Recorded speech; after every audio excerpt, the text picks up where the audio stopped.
From the Star Trek motif to a security system that recognizes handprints, this is perhaps the most modern factory in the world. It is managed, among others, by Lloyd Royce, who retired 5 years ago as president of General Motors. These manifolds are actually going in the Ford Windstar.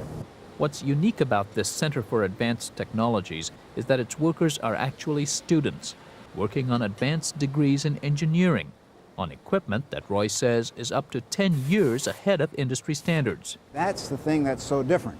They are acquiring knowledge and applying it, and they're applying the knowledge on the next generation of machine tools. So it is truly, I look at it as a miracle that's taking place right here on Oakland Boulevard, right in downtown in the city of Detroit.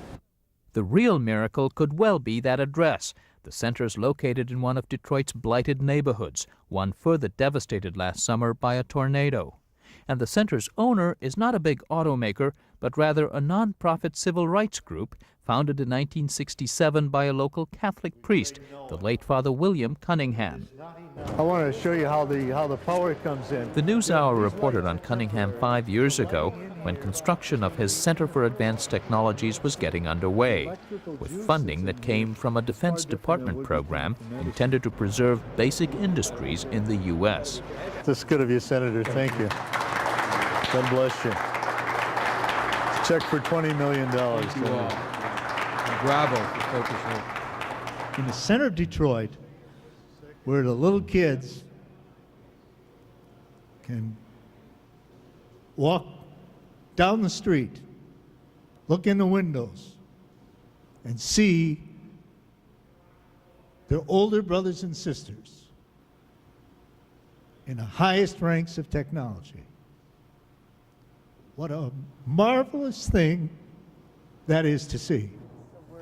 Eleanor Jositis founded the organization Focus Hope with Father Cunningham.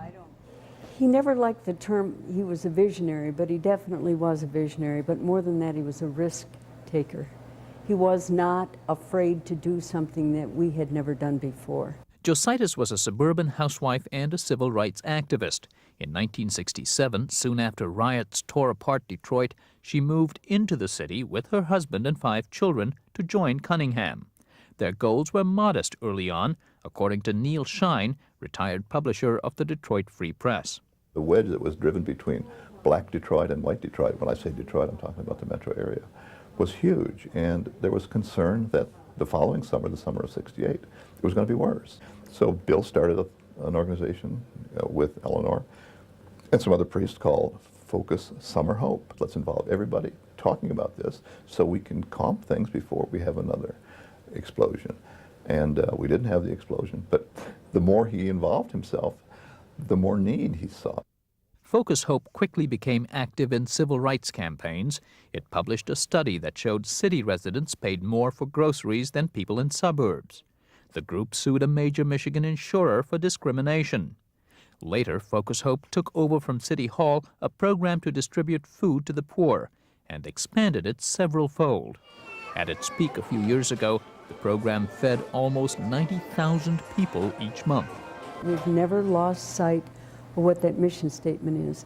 It was intelligent and practical action to overcome racism, poverty, and injustice. Well, intelligent and practical action when we started was to see that people had food and that babies didn't lose their brain power because they didn't have enough food, or senior citizens became senile.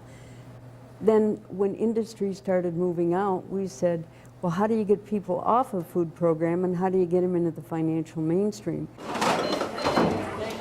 For about 2 decades, the road to that financial mainstream has begun in Focus Hope's Food Distribution Center. Closed-circuit TV sets throughout the center carry messages urging people to enroll in a machinist training program. Denicia Harvey was coaxed into applying. She was 24, single, and a mother of 3 when we visited her in 1992. I was always saying what I couldn't do. Oh, I can't do this because of my children. Oh, I don't have this for my children. I can't do this. I don't have a babysitter. I made an excuse for everything. We also have a library that we encourage a lot of storytelling. Focus Hope had a no excuses answer for Harvey. Its Center for Children provides child care for younger kids and Montessori and latchkey programs for those older. Now, Write this down. Harvey had other hurdles. Most dropouts and many graduates of Detroit's public schools lack basic skills. They are put through a computer-based fast-track program that in 2 months can boost a student's math skills by 2 years. The furthest extremity to the left, loosen, and then the furthest extremity to the right, tighten. Lefty, loosey, righty, tighty. That's the word association that we'll always use. Once their skills are upgraded, students are offered training to become machinists, an increasingly sophisticated and lucrative field in Detroit's manufacturing sector. Kevin Robinson is an associate director of Focus Hope.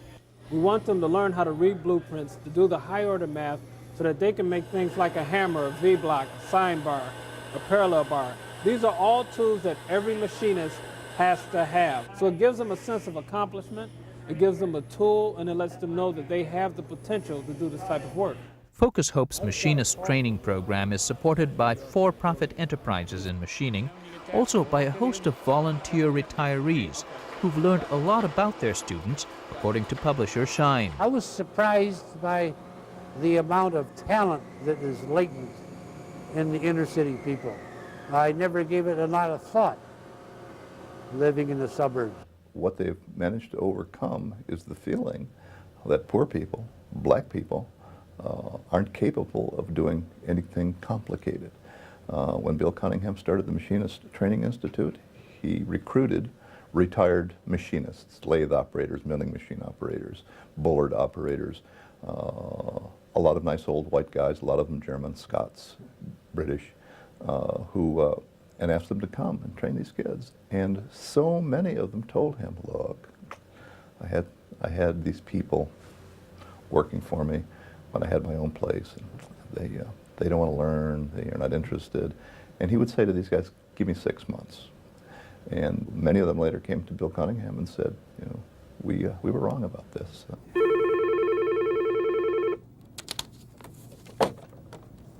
Yes, Denicia speaking.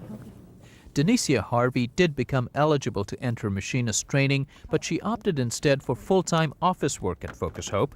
Since our last visit, she has obtained her high school equivalent diploma and has gotten married.